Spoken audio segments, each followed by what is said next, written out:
Sa Ridden sa desert, nakikita nating na umaatake ang mga God Hand sa mga giant worm. Habang kinakalaban ng mga God Hand ang mga monster sa paligid, si Greed naman ay abala na gumagawa ng item. Tinaas ni Greed ang natapos niyang helmet at sinasabi nito na magaling.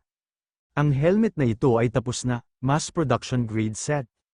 Sa isip-isip ni Greed na ang equipment set na ginawa niya para patatagin ang mga sundalo ng Ridden. Ang set ay binubuo ng isang sandata, helmet, armor, gloves, at sapatos. Ang selection ng sandata ay binubuo ng isang one-handed sword, short spear, bow, at shields.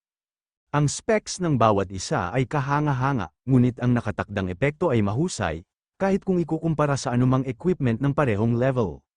Sinasabi ni Greed na ang problema lang, ang level restriction ay 160, kaya hindi magagamit ng mga sundalo na nasa level 133. Ginamit ni Greed ang Night Summon at sinamon ni Greed ang dalawang captain niya na si Piaro at Asmafel. Sinasabi ni Asmafel na tinawag niya ba sila, Panginoon ko?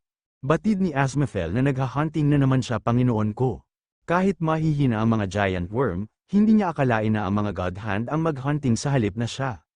Sila talaga ay kahanga-hanga. Sinasabi ni Greed na sa tuwing tinitingnan niya ang damit ng magsasaka, dismayado siya. Sa isip-isip ni Piaro na yung mga God Hand, kahit na ang kanilang bilis ay mataas, hindi nila makuha ang upper hand, at ang kanilang bilis sa paghunting ay mababa. Kahit ang mga movement nila mismo ay nag-improve kumpara noong nilabanan niya sila. Malaking potential sila. Tinatanong ni Greed si Asmafel kung gaano katagal para tumaas ang level ng mga sundalo. Sinasabi ni Asmafel na tatagal ng mga 5 araw, nang laki ang mga mata ni Greed at gulat at sa isip-isip nito na medyo mabilis, sa likod nila, ang level ng mga sundalo ay hindi tumaas sa 80. Ito ang lakas ng dalawang ito, sila ay tinadhana na maging mga haligi ng imperyo. Biglang napalakpak si Greed sa tuwa at may mga star pa sa paligid at sinasabi nito na iyan ay kahanga-hanga. Aabot sila ng 5 buwan para marating ang level 160. Pwede ba nilang pabilisin ang proseso kahit papaano? Dismayadong sinasabi ni Asmafel na sobrang hirap na ang kanilang training. Kung hihirapan pa nila, may pagkakataong na may masaktan. Tataas din ang mga complaint ng mga sundalo, tumitig si Greed ng may panloloko sa mukha at naglalaway pa at sinasabi nito na gawin niya na lang na mabilis. Napilitan na lang dito si Asmafel na pumayag, naririnig sa buong Ridden ang sigawan ng mga sundalo. Pagod na ang mga sundalo at napapamura na lang sila sa ginagawa ng Panginoon nila. Bumaba ng siyam ang loyalty ng mga sundalo ng Ridden, hindi ka na nila hinahangaan. Kahit tumaas ng 1.5% ang pag-level ng bilis ng mga sundalo, katapatan at paghanga ang kailangan upang ligtas na mamuno sa mga tao. Kaya ito ay isang napakadelikadong aksyon, sa isip-isip ni Greed na okay lang. Sigurado siya magugustuhan ng lahat at magiging satisfied, once na ibigay niya sa kanila ang mass production Greed set. Naramdaman ni Greed na magiging matatag kapag ginawa niya ang mass production Greed set ang problema na yan. 5 days na lang ang inaasahang araw ng panganganak ni Irene. Sinalubong ni Greed ang pagdating ng father-in-law niya at nagbigay-pugay naman ito. Sinasabi ni Earl Stime na hindi niya akalain na dadating ang isang duke kahit busy siya at para batiin siya ng personal, it's an honor. Ngunit gayunpaman, ito ay lubos na kahanga-hanga. Hindi niya akalain na ang isang agrikultural na lungsod ay ipanganak sa gitna ng disyerto. Nabalitaan niya na halos 20,000 lang ang tao dito, pero mukhang maunlad ang lugar na ito. Ang kanyang son-in-law, ang kakayahan ng duke na gumawa ng mga desisyon ay tiyak na kahanga-hanga. Sinasabi ni Greed na masyado niya siyang pinupuri, father-in-law. Dadalhin niya na sila kung nasaan si Irene, sa kwarto ni Irene. Sinasabi ni Earl Stime na ang kanyang anak na babae. Akala niya forever siyang magiging bata, pero heto siya, malapit ng maging nanay. Kamusta ang kanyang pakiramdam? Sinasabi ni Irene na palagi siyang tinatrato ng asawa niya na maganda, kaya huwag siyang mag-alala. Sinasabi ni Earl Stime na ganoon ba? Sinasabi ni Earl Stime kay Greed na maganda sa pandinig at mas nakakagaan ang loob niya. Salamat, nag-smile si Greed at sinasabi nito na wala lang ito, at siya ang inaalagaan. Lagi siyang nagpapasalamat kay Irene, nararamdaman ng bata sa loob ng tiyan ni Irene ang taos na pag-ibig ninyong dalawa.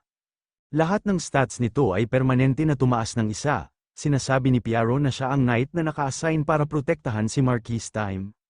Mukhang bata siya, sinasabi ni Asmafel na narinig niya na kasunod ng commander ng Knight na si Phoenix, nakuha niya ang titulo ng pinakamahusay na kabalyero ng Hilaga. Anong pangalan niya? Sinasabi ng Knight na ang pangalang niya ay Raden. Paumanhin, ngunit paano sila mag-focus sa pagprotekta sa kanila kung mag-uusap lang sila dito? May napansin si Raden at nilapitan si Asmafel at tinatanong nito kung ang mga nasa loob lang ba ay sila Marquis, Duke, at ang asawa ng Duke. Sumagot si Asmafel na may pagtataka at sinasabi nito na oo.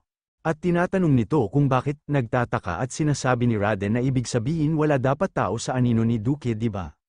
Nararamdaman niya ang ikaapat na tao sa loob, sa isip-isip ni Piero na hindi mahalaga kung titignan niya ito. 3 tao lang ang nararamdaman niya. Nagkakamali ba ang batang Knight? Sinasabi ni Piero na papasok na siya sa kwarto ng asawa ni Duke, kailangan niya ng ganap na katahimikan. Alam niya kung ano ang mangyayari kung ang kanyang hinala ay maging mali, di ba? Sumugod ng mabilis si Raden at sinasabi nito na siyempre, siya ang may responsibilidad. Sumisigaw at sinasabi nito na Panginoon ko, nasa panganib ka. Nagulat sila Irene, Earl Stime at si Grid at madaling tumatakbo si Grid at tinatanong nito kung ano ang nangyayari, umatake na si Raden at ang tinamaan niya lang ay ang kurtina, nagtataka at sa isip-isip nito na bigla siyang nawala. Napahawak na lang sa ulo si Piero at sinasabi nito na ito ang pinakamasama na sitwasyon. Bigla lumuhad si Raden at humingi agad ito ng paumanhin at sinasabi nito na naramdaman niya ang mga bakas ng kaaway mula sa labas. Pero bigla itong nawala. Naiinis at sa isip-isip ni Grid na kahit si Faker, na may insight level na 1,550, hindi makalapit sa kanya. Ang lakas ng loob niya na gumawa ng bagay na walang katuturan na katulad na ganito. Galit na sinasabi ni Grid na ang lakas ng loob niya na pumasok sa kwarto kung saan nagpapahinga si Irene. Sa tingin niya ba hindi niya mapapansin kung may tao dito? Sumisigaw at tinatanong ni Grid na kung sino ba siya.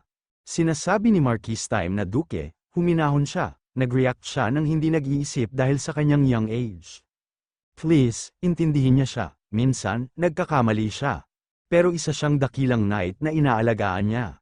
Sinasabi ng anino na siya ay nagulat, ang panahon na ito ay nagsilang ng mga mahuhusay na tao. Hindi niya akalain na makikita siya ng isang bata. Kung ang isang tao ay may talento na kagaya na ito na ipinanganak sa maliit na Ethnal Kingdom.